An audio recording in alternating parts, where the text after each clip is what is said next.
Abel Mathematics Club presents a lecture series on mathematical analysis for the students who love to learn mathematics mathematically. ये हमारा एक प्रयास है उन students के लिए जो IIT जाम एवं CSIR नेट मैथमेटिक्स की प्रिपरेशन कर रहे हैं और जिनके इरादे बुलंद है लेकिन बड़े बड़े क्लासेस की फीस देने के लिए सक्षम नहीं हैं। उनको डिटेल में फंडामेंटल ऑफ मैथमेटिक्स समझाएं। मैथमेटिकल एनालिसिस ये लेक्चर सीरीज में हमारा 4th लेक्चर है। फर्स्ट लेक्चर्स में हमने सेट थियरी में डिस्कस किया, सेकेंड लेक्चर्स फंक्शंस के बारे में था, थर्ड लेक्चर में हमने काउंटेबल सेट्स के इम्पोर्टेंट थियरम एवं बेसिक प्री रिक्विजिट देख ली। अब ये हमारे 4th लेक्चर्स में हम थियरम के साथ आगे बढ़ते हैं। Prove that a countable union of a countable set is countable. या तो फिर ऐसे भी पूछा जा सकता है, if a1 a2 an are countable then this union of ai is also countable. Let start करते हैं हम। a1 a2 an up to etcetera be a countable sets. यहाँ पर याद रखिएगा आप a1 a2 up to an ही मत लिखिएगा, क्योंकि अब यहाँ तक लिखते हैं तो उसका मतलब ये n सेट्स ही है। हमारे पास तो ये आगे भी बड़े चढ़े जा रहे हैं, तो a1 a2 an up to etcetera be a countable sets and a equals to this union I running from 1 to infinity be its countable union है। हमें क्या प्रूव करना है कि दिस यूनियन जो है वो काउंटेबल है।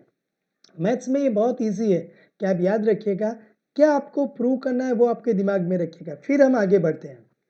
Suppose a1 equals to this a11 a12 up to a1n up to etcetera this similarly a2 a3 an and यहाँ पर भी n कंटिन्यू चल रहा है अभी। where aij may not be distinct, some may be हो possible हो सकता है कि यहाँ पर a21 जो है वो a37 के साथ मैच होता हो या डिफरेंट हो सकता है। Consider the elements in above expressions, there is only one element a11 whose sum of subscript is 2। यहाँ पर आप देखिए ये मैं सबस्क्रिप्ट को थोड़ा ध्यान में रखता हूँ कि ये दोनों सबस्क्रिप्ट का टोटल क्या हो रहा है, 2 हो रहा है। यहाँ पर 21 एंड 12 ये दोनों सबस्क्रिप्ट का टोटल क्या हो रहा है, 3 हो रहा है। तो अब ये सबस्क्रिप्ट के टोटल के हिसाब से मैं उनको अरेंज कर रहा हूँ। फिर से there is only one element a11 whose sum of subscript is 2। there is only two elements a12 and a21 whose sum of subscript is 3। there is only three elements a13 a22 and a31 whose sum of subscript is 4। तो उसका मतलब आप समझ गए होंगे आगे। for any positive integer m and m is greater or equals to 2 there are m minus 1 elements whose sum of subscript is m। now we can write the elements this countable union of ai according to sum of subscript। अब मुझे कैसे लिखना है, जो जिनका subscript छोटा है फिर बड़ा है बड़ा है बड़ा है, ऐसे ही मैं लिखता जा रहा हूँ। तो पहले a11 a12 a21 a13 a22 a31 up to etc where we have removed the elements which have already present। मतलब अगर आपके काउंट पहले हो चुके हैं तो उसको मैं दोबारा अब यूज नहीं करूंगा। अब मुझे क्या करना है, ये जो काउंटेबल यूनियन है उसको काउंटेबल प्रूव करना है। तो उसके लिए मुझे एक फंक्शन डिफाइन करना पड़ेगा जो 1 1 है एंड ऑन 2 है। तो चलो मैं एक फंक्शन लेता हूँ f from this countable union to n as f of a p q equals to p plus q minus 2 p plus q minus 1 and divided by 2 plus q for all a p q belongs to a। चलो अब आप थोड़े notebook और ball pen का try करें और यहाँ पर यूज करें a11 यहाँ पर आप 1 1 पुट करो तो यहाँ पर p की जगह पर 1 1 तो ये 0 हो जाएगा, तो यहाँ पर 1 बचेगा। चलो 2 1 पुट करो तो 2 1 तो यहाँ पर आपको 2 मिलेगा, 1 2 पुट करो तो आपको 3 मिलेगा। मतलब जैसे जैसे आप यहाँ से आगे बढ़ते जा रहे हो दिस काउंटेबल यूनियन के एलिमेंट्स के साथ, तो वैसे वैसे आपको नेचुरल नंबर्स 1 2 3 4 5 अप टू मिलते जाएंगे। तो बट ऑब्वियस हो गया ना, तो आपने ये जो फंक्शन डिफाइन किया वो 1 1 है और आपका फंक्शन ऑन टू भी है। तो that means what, this countable union is equivalent to set of natural number. और अगर आप इसको थोड़ा और भी अच्छी तरह से समझना है तो यहाँ पर मैंने एक इंटरेस्टिंग डायग्राम दिया है, क्योंकि हमारा ये जो टैगलाइन यही है कि लर्न मैथमेटिक्स मैथमेटिकली, मतलब कुछ भी रट्टा नहीं लगाना है। तो कैसे, तो पहला आप A11 लेंगे, फिर A21 लेंगे, A12 लेंगे, फिर भी यहाँ से ऐसा रोटेट करके यहाँ आएंगे A31 A22 A13, फिर भी आगे आएंगे और आगे आगे बढ़ते जाएंगे। तो यहाँ पर आप बहुत ईजी तरह से समझ चुके हैं कि ये जो आपका सेट मिला है वो काउंटेबल है, that is countable union of a countable set is countable. Is it clear? Okay, चलो आगे बढ़ते हैं। Prove that set of all rational numbers Q is countable. देखिए ये काउंटेबल वाला ना बहुत इंटरेस्टिंग आगे बढ़ रहा है अभी, क्योंकि पहले आपको क्या लग रहा था, सेट ऑफ नेचुरल नंबर्स थे। अगर आप ऐसे ही देखें ना तो नेचुरल नंबर्स में पॉजिटिव इंटीजर्स हैं। अगर हम इंटीजर्स की बात करें तो वैसे तो क्या दिख रहा है, ये पूरा का पूरा डबल हो रहा है, लेकिन ये डबल नहीं हो रहा है, फिर भी वहाँ पर 1 to 1 कोरस्पोंडेंस मिल रहा है। अब देखिए रेशनल नंबर्स तो कितने हैं, अगर आप 1 and 2 के बीच की ही बात करें तो यहाँ पर तो बहुत सारे, दैट इज 2/3 3/4 4/5, बहुत सारे रेशनल नंबर आ सकते हैं, फिर भी यहाँ पर क्यों काउंटेबल है। उसका मतलब क्या है कि आपके पास ऐसा 1 to 1 correspondence from natural number से क्यू का मिल रहा है। तो चलो देखते हैं, in order to show that set of all rational numbers Q that equals to what, P by Q, P belongs to Z and Q belongs to N। कई बुक्स में अगर आप देखेंगे तो यहाँ पर P by Q लिखा होता है, P and Q both belongs to Z भी लिखा होता है, लेकिन वहाँ पर लिखा होता है Q not equals to 0 is countable। We will arrange the rational numbers into set with a particular order, क्योंकि हमें तो ये 1 to 1 कोरेस्पोंडेंस फाइंड करना है। और अगर आपका जो आप पहले वाला थियरम अगर आप थोड़ा दिमाग में रखिएगा, प्रूफ अगर याद नहीं रहेगी तो चलेगा, लेकिन स्टेटमेंट्स तो बहुत ही इंपॉर्टेंट है। और मैं बारी बारी कहता हूँ कि मैथमेटिकल एनालिसिस में प्रूफ तो इंपॉर्टेंट है ही, लेकिन आगे वाले थियरम्स के प्रूफ के लिए आपको जो प्रेजेंट अभी जो आप स्टेटमेंट्स है वो स्टेटमेंट्स आपको दिमाग में रखने हैं। We begin by creating a set for each n belongs to n, an equals to m by n, m belongs to z। मतलब हमें क्या करना है, चलो पहले मैं अगर n equals to 1 ले लूँ तो मेरे पास सारा का सारा इंटीजर्स वाला सेट a1 मिल जाएगा।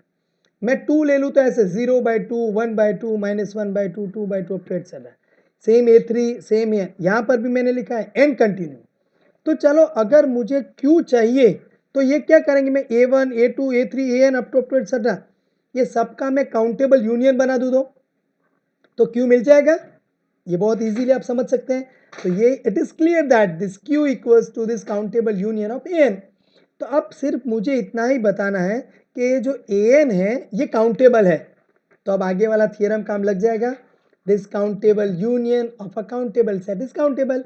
So now let's try to prove that this an is countable. So what we require? We define a function from natural number to this an, which is 1 1 and on to. So now let's start. Define a function f from this z to an as f of m equals to m by n for all m belongs to z। तो but obvious हो गया, ये function 1 1 है, on to है। देखिए यहाँ पर मैंने थोड़ा और इंटरेस्टिंग चीज़ खेला कि नेचुरल नंबर और इंटीजर तो यहाँ पर इक्विवेलेंट है ही, और मैंने यहाँ पर z और an भी इक्विवेलेंट बता दिया। तो अब यहाँ पर ट्रांजिटिविटी प्रॉपर्टी तो क्या कर देगी हमारे पास, n is equivalence to an, so an countable हो गया। So countable union of a countable set is countable. तो this set of rational numbers become a countable. बराबर समझिएगा, क्लियर। क्या किया मैंने, फिर से रिवाइज कर रहा हूँ, क्यू था आपके पास, उनको मैंने पार्टीशन में डिवाइड किया, ये पार्टीशन का union that is countable union of countable, तो वो क्यू बन गया। सिर्फ एक के लिए मैं काउंटेबल प्रूव करने के जा रहा था, तो मैंने z से an का फंक्शन डिफाइन किया, 1 1 मिला, ऑन टू मिला, तो z is equivalence to an is equivalence to z तो था ही मेरे पास, तो automatically n is equivalence to an हो गया। an countable union is countable. Okay, let's start next theorem. Prove that every subset of a countable set is countable. Finite के लिए तो ये सही है कि कोई भी फाइनाइट सेट का आप सबसेट ले ले तो वो फाइनाइट बन ही जाएगा। इनफाइनाइट सेट की बात करें तो अब क्योंकि अभी आगे आप अनकाउंटेबल नहीं पढ़े इसलिए थोड़ा आप कंफ्यूज होंगे, लेकिन आगे हम देखेंगे इनफाइनाइट सेट के लिए जरूरी नहीं है कि इनफाइनाइट सेट का सबसेट ले तो आपको ऑलवेज इनफाइनाइट ही मिलेगा, या इनफाइनाइट सेट का सबसेट फाइनाइट भी तो हो सकता है। कोई चाहे set of real numbers infinite, लेकिन उसमें से मैं 3 ही एलिमेंट्स ले लूँ 1 2 3, तो इनफाइनाइट सेट का सबसेट मुझे फाइनाइट भी मिला। तो चलो काउंटेबल का सबसेट काउंटेबल ही मिलता है, चेक करते हैं। Without loss of generality, we may assume that A be a countable set and B be its subset of A. A countable है तो countable की definition याद कीजिएगा, either वो finite होगा या तो वो denumerable होगा। चलो A finite है तो मैंने अभी आपको बता ही दिया कि finite का subset तो finite हो ही जाता है, तो वो countable बन जाता है। तो केस नंबर 1 तो वेरी इजी है। केस नंबर 2 में let A be an infinite denumerable set, तो A equals to this A1, A2, A3 up to etcetera आगे बढ़ते हैं, तो वहां पर भी मेरे पास दो केसेस आएंगे। B फाइनाइट होगा तो ऑटोमेटिकली काउंटेबल बन जाएगा, अगर B इनफाइनाइट है तो क्या होगा। मतलब अगर मैं ये केस 2B को बताना चाहूँ ना तो कैसे बता सकता हूँ, infinite subset of a countable set, now we have to prove it is also a countable. Let अब यहाँ पर ए आपके पास काउंटेबल है तो उसमें तो एलिमेंट्स है A1, A2, A3 up to etcetera, तो अब यहाँ पर B के पास भी एलिमेंट्स कैसे होंगे, या A1 आ सकता, अब जरूर नहीं कि सारे के सारे एलिमेंट्स आ जाएंगे, दैट इज अगर चलो मान लीजिए A1 आ रहा है, A2 आ रहा है तो चलो अच्छा है, मान लीजिए चलो A1, A2, A3, A4, A99 तक कुछ भी नहीं आ रहा है, B में कोई नहीं है, डायरेक्टली A100 है, तो आपको क्या काम करना है, n1 be the least positive integer such that a n1 is in B, that is अभी जो मैंने बताया ना उसमें आपको क्या करना है, a n1 आपका 100 होगा, अब 100 के बाद कुछ 103, 104 वॉट एवर कुछ भी आपको मिलेगा, B इनफाइनाइट है तो B ऐसा a n1 से लिमिटेड नहीं होगा, let n2 be the next positive integer such that n2 is greater than n1 and a n2 is in B, also B is infinite, so B यहाँ पर a n1 a n2 से संतुष्ट नहीं होगा, वो आगे बढ़ता जाएगा। Proceeding in the same manner, let nk be the next positive integer such that this a nk is greater than nk minus 1 and a nk is in B, so B equals to what, this a n1 a n2 a nk up to etc. So B is we have B is countable क्योंकि यहाँ पर sequence मिली ना, so from both the cases B is countable, hence every subset of a countable set is countable.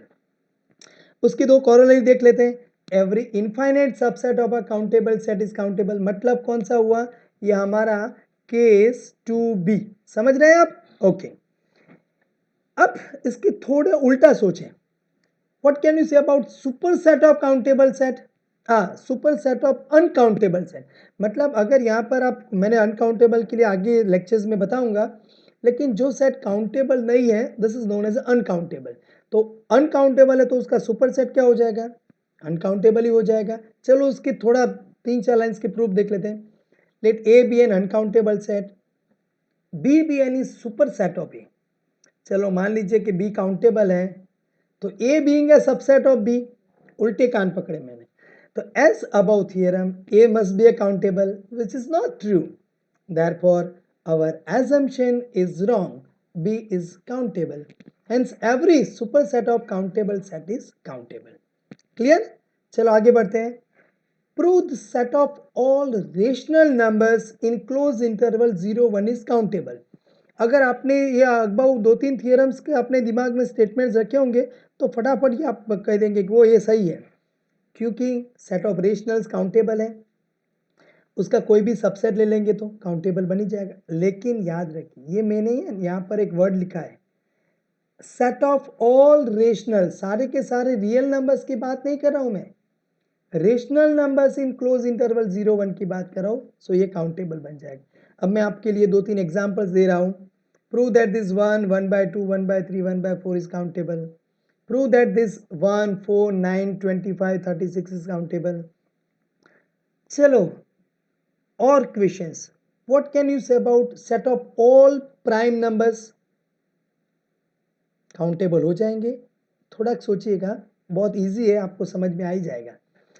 अब थोड़ा और interesting, चलो हमने वहां पर नेचुरल नंबर से z के लिए तो काउंटेबल बता दिया। अब z में क्या दिख रहा था आपको, थोड़ा डबल जैसा दिख रहा था। अब यहां पर तो मैं n क्रॉस n की बात कर रहा हूं, मतलब कितने सारे एलिमेंट्स होंगे, तो वहां पर भी ऐसा बता रहा है कि वो भी काउंटेबल है। तो चलो आगे बढ़ते हैं। Let n be a set of natural numbers by definition of Cartesian product n cross n equals to set of all A B belongs to n। That is यहाँ पर एलिमेंट्स में कैसे लिख रहा हूँ, 1 1 1 2 1 3, दैट इज पहला ये 1 fix कर रहा हूँ, फिर बाकी n के साथ आगे बढ़ रहा हूँ। फिर यहाँ पर 2 फिक्स कर रहा हूँ, 2 1 2 2 2 3, यहाँ पर n1 n2 n3, यहाँ पर देखिए मैं कंटिन्यू लिख रहा हूँ, तो आगे भी जा रहे हैं, ऐसा मत सोचिएगा कि यहाँ स्टॉप हो जा रहे हैं। अब मैं उसको दूसरी तरह से लिखना चाहता हूँ, दिस 1 1 1 2 2 1, मतलब यहाँ पर समझ रहे हैं आप, जिसके दोनों का टोटल यहाँ पर 2 है, दोनों का टोटल 3 है, दोनों का टोटल 4 है। मतलब अगर आपको ये थियरम को आप अपने, मैंने जो पहले थियरम प्रूव किया वही तरह से भी इसको प्रूव कर सकते हैं रिजल्ट को, लेकिन थोड़ा अलग ट्राई करते हैं, मजा आएगा।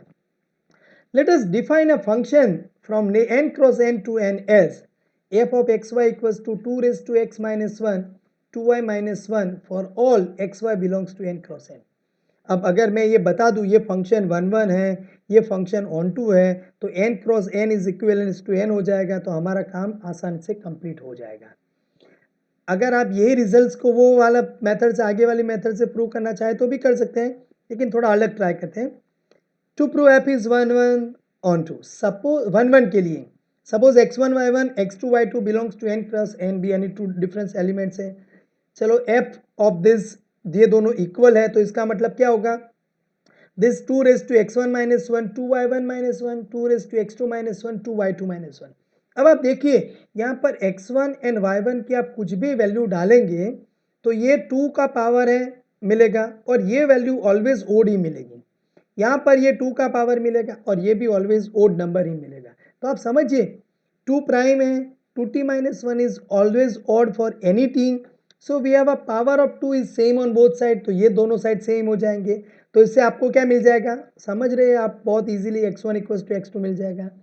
ये दोनों साइड से कैंसिल कर दे और ये दोनों साइड डिवाइड कर दे, तो 2y1 minus 1 equals to 2y2 minus 1 मिल जाएगा। तो यहाँ पर बहुत ही ईजी कह सकते हैं आप, y1 इक्वल्स टू y2 मिल गया, तो x1 y1 equals to x2 y2 मिल गया। So we can easily say that yes the given function is 1 1। चलो what can you say about onto, for any natural number we can find a pair xy belongs to n cross n such that this n equals to 2 raised to x minus 1 in bracket 2y minus 1।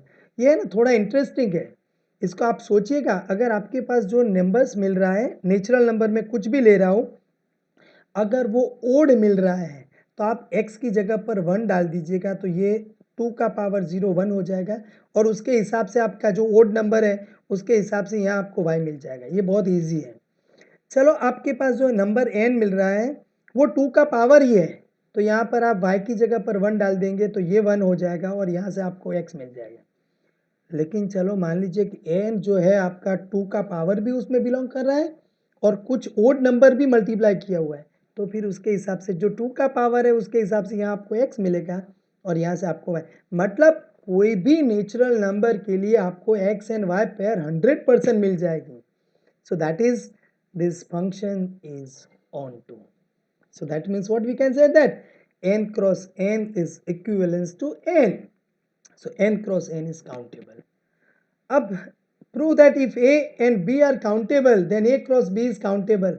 अब आपको ये तो बहुत आसानी से समझ में आ ही गया होगा, फिर भी चलो देख लेते हैं। Let a equals to a1 a2 a3 an en plus 1 up to etc, b equals to b1 b2 b3 bn bn plus 1 etc, b2 countable sets. देखिए यहाँ पर जो प्रूफ जा रही है ना उसमें मैं ये काउंटेबल्स का कहीं ना कहीं यूज़ करूँगा।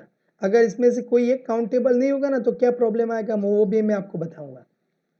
प्रूव करना है कि ए क्रॉस बी काउंटेबल है, तो मुझे फिर से मैं वही वो ट्रांजिटिविटी प्रॉपर्टी का कुछ ट्राई करूँगा।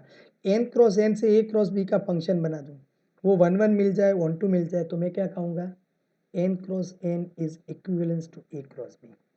N is equivalence to A cross B तो है ही, तो N is equivalence to A cross B हो जाएगा, so A cross B countable बन जाएगा। आपको बहुत अच्छे से समझ में आ गया है।